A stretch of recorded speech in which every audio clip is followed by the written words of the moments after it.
So it was something of a surprise when developer Naval announced that it was making Blitzkrieg 3, given that the franchise had lain dormant for almost 8 years. In a world where games like Company of Heroes and Dawn of War have rather rewritten the rulebook on what players can expect from an RTS, I was intrigued to see how Naval intended to bring the series up to date. Actually, I was surprised at just how familiar the gameplay is to 2003's Blitzkrieg. None of these fancy cover mechanics or upgradable unit skills so popular in modern RTS games, just stripped down tactical combat that's fast paced and demands your constant attention. Careful manoeuvring, scouting and clever use of combined arms are still all key. Tanks hit hard but are worryingly vulnerable to any kind of anti-armour counterpunch, and infantry and light vehicles are essential for scouting and locating possible threats, but once again they'll crumble like a wet biscuit under even a modest crossfire.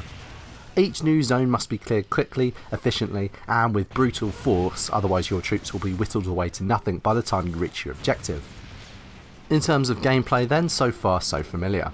Blitzkrieg 3's major innovation however is its asynchronous multiplayer mode. What you've got here is essentially a riff on established free-to-play game mechanics. You'll construct a military base complete with pillboxes, patrols and anti-tank defences, and instead of battling you in the traditional sense, other players can jump into a multiplayer session and attempt to destroy your fortress.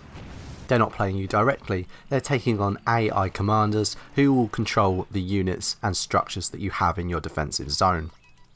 Their objective here is to take out your key structures, your main base and your manufacturing plants. They've only got 10 minutes to do so, so the more dastardly your defensive setup the better. It's an RTS version of Clash of Clans if you feel a need to reduce things to a very simplistic level, which I do.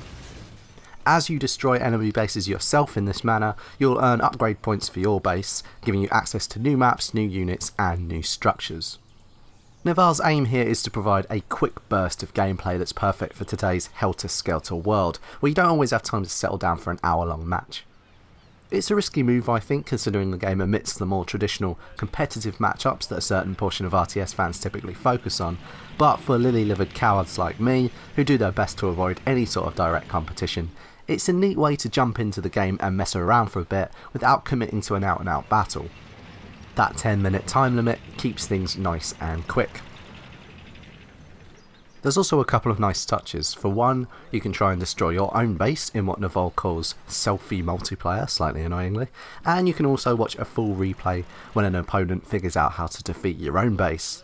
There should be some nice strategic decisions to be made as you narrow down obvious weak points and construct withering defensive crossfires.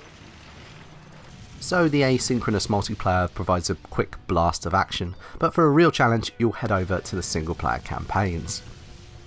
There are 3 included with the base game, each studying a period of the war that hasn't been covered in exhausting detail already. So the Allies are in Italy this time, attempting to break through to the Italian mainland by capturing Sicily, while the Germans are at the height of their powers as they push into France with frightening speed. Yes, that would be the Blitzkrieg part. Campaign missions are only too happy to ditch the combined arms approach and instead plonk you right into enemy territory with only a few paratroopers under your command. Enemy bunkers and fortified buildings shred your poor squaddies as soon as they peek out of cover, while patrolling tanks and armoured vehicles are a constant roving threat. This isn't Company of Heroes either, where you can take a breather, resupply and ship in new troopers. You do get a limited use squad heal, but other than that, once your guys are dead, that's pretty much it. It's an uncompromising hardcore approach that occasionally crosses the line, marking out tough but fair from needlessly harsh. Certainly the first time you sneak into a quiet French town only to be met with half the bloody German army with howitzers, Tiger tanks and flak 88s all levelled in your direction, you might feel a little hard done by. If you're patient and willing to learn from your many mistakes though, there's usually a route that can be picked through even the most densely defended maps. Missions last around 40 minutes or so the campaigns are a bit lengthier than the asynchronous multiplayer. The lack of concern that the single player campaign has for your mental well-being and your pitiful human reflexes sits a bit oddly against the drop-in, drop-out ease of Blitzkrieg 3's multiplayer, but it does mean that if you're looking for a challenge, Naval has you covered. The developer says it has plans for further campaigns down the line which will make up the majority of the game's DLC. Naval is keen to point out that while elements of Blitzkrieg 3 bring to mind free-to-play and its slow, death by microtransaction, the only paid content they will be offering post-launch will be meaty slices of single player and probably a couple of new armies. Which is an admirable approach, if slightly undermined by the fact that they're also offering a paid monthly premium membership option that will help you level up your multiplayer base more quickly.